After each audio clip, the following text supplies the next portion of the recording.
The British summer, known for strawberries and cream, variable weather, and the sport everybody loves, cricket.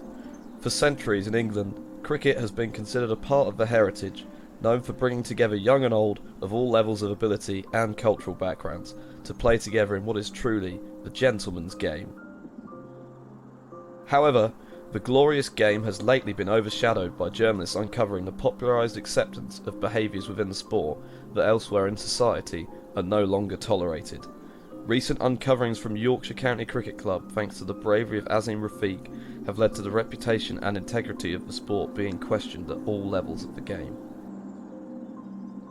Know the Boundaries aims to investigate discrimination at all levels of the sport by speaking to players and coaches at all levels of the game to gather stories, educate people and show those suffering within the sport that they aren't alone, in the hope of making cricket feel more comfortable as a sport for all. As the sport that has its history in red and orange stripy blazers and cucumber sandwiches, cricket can often be considered for the upper and middle classes. Nick Holt from The Telegraph reported in 2019 that the England Test 11 starting in Lord's Test featured just 3 players who'd attended state schools within the UK. The fact inclusion and classism is still such an issue in the game, even after the successful growth of charities like Chance to Shine and the Joe Root Cricket Academy, attempting to make cricket accessible to all, shows just how much still needs to be done. A couple of weeks ago, I was joined by former England under-19 and Leicestershire all-rounder Tim Mason, who discussed with me his experiences in the sport at all levels throughout his career. I think the classism point on there that you made will be possibly one of the hardest to change, purely for the reason that you get to secondary school at state level in a state school, and cricket isn't played unless you've got a very passionate teacher who likes cricket. But the facilities generally aren't there. At a public school, they know that's going to attract people, therefore the facilities look amazing. They've got indoor nets, they've got better facilities than some of the county teams. Do you believe that this is something that might change anytime soon? As much as you're probably going to get a wider base through Chance to Shine and All Star. So that has, at our club, we've seen a massive influx of kids at 5, 6, 7 years old. But they'll get to a point where they'll keep playing club cricket, hopefully. But whether that is enough to take them on to the next level of like professionalism or whatever, then possibly not. I mean, I know that Leicester advise kids when they get to sixth form that they've got to go to particular schools. Thomas Howes is a coaching assistant at the Northamptonshire County Ground who wanted to tell me his story of what he experienced when he first got into playing the game. In my circle at school, I've always been kind of like the posher one, the more sort of like everyone always says, oh, your parents are so posh, like sort of come up in that environment. And then when you go into the county cricket level, it's like a complete step up. It's like very private school, and you do feel like you're very much out of place at times. And I remember I got into the county as like an under-9s, didn't get in at 10s and 11s, and then it was one training session for the trials in the winter at age 12, and everyone had obviously turned up in their like county kit that they had got from years before. Obviously mine wouldn't have fit because they were 9 years old, so now being 12 years old. And I remember I turned up in it was like a grey kind of tracksuit, and I stood there and looking like with a couple of people that I knew who were from my club, and I could just see all like the county age group kids who had already been in there were just sort of like staring at you, talking, and like you could hear a few comments as well. And that was kind of like my first experience of just like the classism. How do you think this might be able to be changed within the game? I don't care who it is, of who I coach. I'll treat them all the same. I have quite high expectations, so I try and push people as much as I can because I know what they can achieve, and because I kind of missed out on that opportunity myself, I want to make sure and try and push and make sure that everyone gets that fair opportunity. But I know a lot of it is all about money, because the more money you've got, the more you can pay for private sessions. You can sort of, it's wrong to say kind of like tap up the coach, but if you have that extra bit of cash, you can then turn around and go to the coach, okay, can we have some one-to-ones together, get that more of a bond, and as soon as you have one-to-ones with a coach, their ideas kind of, they then want to push you more and more, because it's a bit like, oh, look what he was like before, he's had one-to-ones with me, now look like what he is now. Lawrence Brock plays and coaches at minor counties level in Oxfordshire. He wanted to chat to me with his story about his issues with the game. Certainly, I think when I was younger, obviously playing county level, there was just me and another individual who went to state school, and the rest were all at private school. So the big sort of problem there was it's sort of the inclusiveness of your state school kids going to having the opportunity to play county level. Obviously, I think you probably get more of an opportunity if you go to private school, if you know what I mean. As I was younger, obviously I didn't really realise it at the time. You don't really, obviously you just make friends straight away as soon as you get into the side. But as you grow up and you get older, you sort of tend to realise that these guys might have got a bit more of an opportunity because they can afford to go to private school. Obviously they got families that have, obviously Oxford is a fairly wealthy area. So obviously you've got your universities, you've got your colleges, and you've got some good cricket in schools there as well. So yeah, I think that's a big factor, especially in an area like Oxford. Do you think enough is being done to change this in Oxfordshire? Yeah, I think around here as well, we got the chance to shine. Obviously, there's that Joe Root Cricket Academy kicking about now, isn't there? There's a lot more academies about. There's a lot more academies. I don't know necessarily in Oxfordshire, but I know there's another thing. I think, don't know if you heard about Buzz About Cricket. I think he's based down south. He's got his academy now in order to try and obviously cater to those that maybe can't afford or haven't been able to get involved in their own county academies, if you know what I mean. But yeah, I think chances are it's a great idea. As an issue that affected certainly my own participation in the sport back when I was a Colt, it was incredibly insightful to learn about the experiences that these players and coaches at a much higher standard of the game than I'd ever played at also had. The full interviews are available on the Nova Boundaries website, but for now we'll move on to an issue within the sport of cricket that maybe is not so well known or advertised: drinking. I won't shy away from saying it was the cricket environment that was responsible for my first drink, and at an age well below 18 as well. Excessive drinking is linked to so many health issues, including some cancers and even liver and heart failure. It seems shocking then that a professional sport can be so religiously tied to the drinking culture taking part in during and after games, and occasionally even before. I think the drinking issues is an interesting one. I can sort of recall back when I started that having a beer after a game was the norm. So at the end of a day's play, whether we've played a 1-dayer or a 4-dayer or a 3-dayer in the second team, you got your drinks list that at lunchtime you were asked, what would you like after the game? And everybody had a beer. And if you didn't have a beer, it was like, what are you doing? Did you ever see this have an effect on anyone's playing career? I mean, I know some lads definitely had proper issues with alcohol. Would go abroad and, they'd be having a beer for breakfast because that's what they were doing, it was crackers. These guys actually didn't ever make it. There were some trialists that came to Leicester. Have you seen any improvements with this in the game at all recently? Even when I was playing, Gloucestershire were the first team to say, right, on match days, we don't drink. And another friend of mine, Jeremy Snape, who played for England, he was saying that when they won all their trophies, that was their thing. They just didn't have a drink while playing the game. They'd have drinks, outside of that, but during and playing, they all sort of made a pact. That's what we do. That's the team ethos. So it seems there's a correlation between removing the drinking from the sport and the success that you can possibly have in it. Matthew Dicker plays village cricket for a small club in Bath called Trowbridge Cricket Club.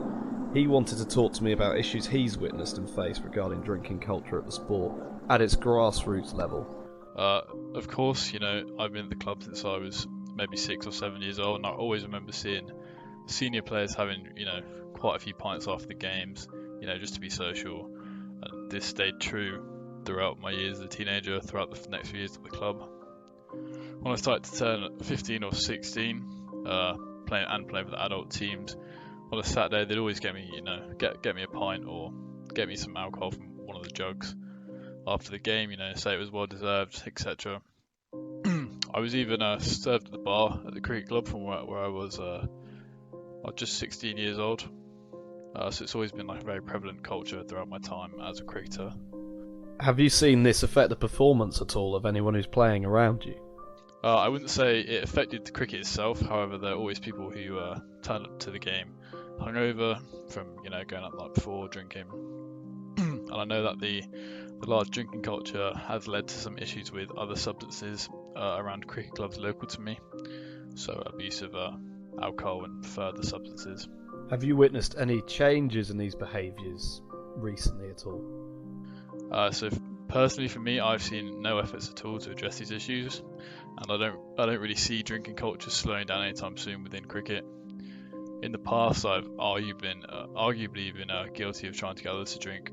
That's the sort of atmosphere I've grown up in. So, however, as I'm getting older, I'm becoming more aware to the consequences of over drinking or alcohol abuse. In the last decade, the popularity of the women's game within the UK has risen exponentially. The England ladies team taking home several major trophies in this period, including a World Cup, and role model figures throughout the team like Charlotte Edwards have meant many young women and old have been inspired to take up the game. However, though the standard is exceptionally similar, getting into the game as a lady can be incredibly tough, when there are those out there who still hold historic views about it being a man's game. Natalie Gurnett, county level player and ECB level 3 qualified coach at Berkhamsted Cricket Club, spoke to me about issues involving participating in the sport as a woman. Unfortunately, I have. I've suffered from it as a woman coming through in men's cricket, all up through juniors, up into men's cricket. Some of them have been quite funny. Not that it's good to laugh at it, but sometimes that's all you need to do. I remember arriving to an away game during COVID, so that was when you had to come in full kit because change rooms were all closed. So I was in full whites. I had a massive cricket bag on my back, obviously looking ready to play cricket. And one of the opposition came up to me and he put a hand on my shoulder and he said, "Are you lost, dear?" And I remember saying to him, No, I'm very much where I need to be.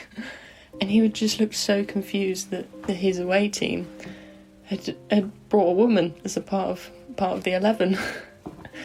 I remember bowling someone out, and he turned around and he was obviously fuming with himself, or me, don't know quite which one, but he turned around and he said, "Get this," naughty word, "woman off the pitch, she shouldn't be here." That one was slightly less funny. I feel like he took that one to heart. But we can laugh about it now because he just got bowled by a good bowler, to toot my own horn.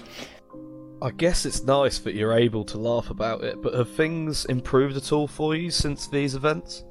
But I think the 2019 investigations, they've created, personally, a more comfortable environment for me in men's cricket than it used to be. But, these events that I've just mentioned, they were last year, the year before, they were recent events. So I'm not completely free of sly jabs and comments. Luckily, it is only sly jabs and comments. There's nothing physical, there's no real verbal abuse.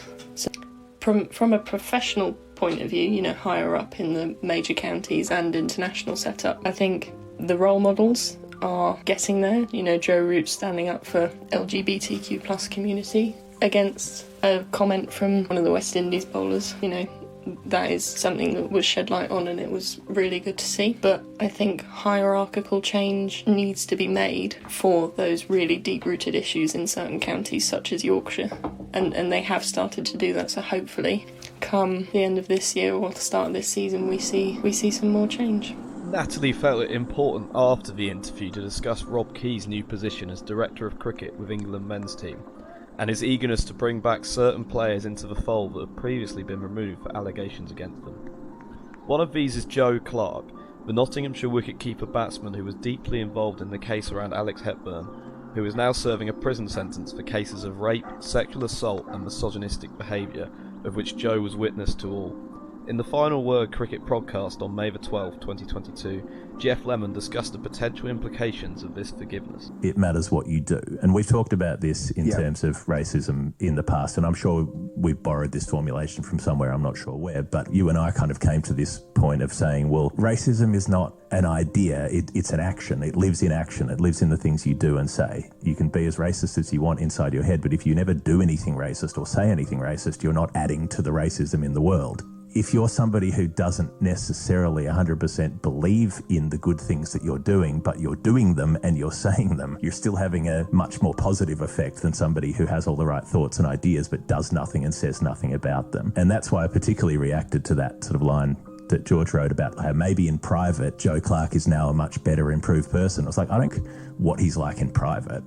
This thing happened publicly. His actions happen publicly, and they tell all of the women who follow cricket, who play cricket, who are involved in cricket, and anyone who's been subject to sexual violence, who follows cricket, or anybody who's from England and is represented by them. When you pick him, it says that this one guy's ambition is more important than the safety or the well-being of any of these other people. That's what it says. Unless he's actually earned the chance to be seen differently by behaving differently, then he shouldn't be playing for England. Issues involving racism within cricket have been all over the news ever since the Yorkshire Cricket Club trials began, but are still ongoing today. As such an incredibly important issue in all walks of life that has recently started gaining more and more awareness thanks to the Black Lives Matter protests in 2020, racism has absolutely no place in the sport of cricket, as for any sport. This is an issue that occurs at all levels of the game, especially for Asian cricketers, and has a major effect on participation at all levels as well. While speaking to MPs, Azim Rafiq said that it was specifically the inhuman, racist abuse he was receiving that cost him his cricket career. Nadeem Razvi, reporter for The Guardian, has stated that England's racism issues are so rife he can no longer support the game he loves. We gathered a couple of people's stories of racist abuse of playing for their clubs in the Northamptonshire area. Their identities will remain anonymous, and they have been voiced by an actor for the purpose of confidentiality. When I first started playing cricket in England, it was hard to fit in with the people involved in the sport. Games would finish and everyone would be straight away drinking and down the pub and trying to get me to drink. And I felt like just because of my background, I could not be part of that. Nicknames were also a difficult thing for me to process. It was clear a lot of the players I was with did not know how to, or care to, pronounce my name properly. So I had nicknames such as Dave to make things easier for them and something they could work with. This may be funny and easy for them, but to me it was incredibly degrading.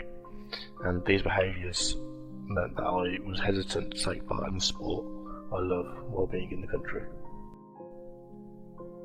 So the issue I found wasn't big things, it was more the accumulation of smaller things.